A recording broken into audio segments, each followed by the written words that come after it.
İyi günler arkadaşlar. Kanalımıza hoş geldiniz.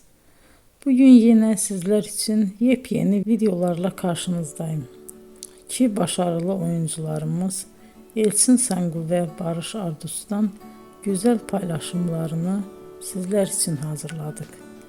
Elçin Sangu, Sevdim Alabora, Yalancı ve Mumları, Kiralık Aşk, İyi Günde Kötü Günde bu dizilerde rol almış ve herkes tarafından çok beğenilmiştir. Biz de Elçin Sangu ve Barış Ardus'tan en güzel sempatik fotolarını sizler için hazırladık.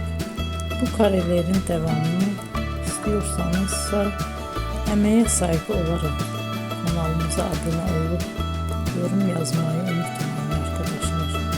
Teşekkür ederim.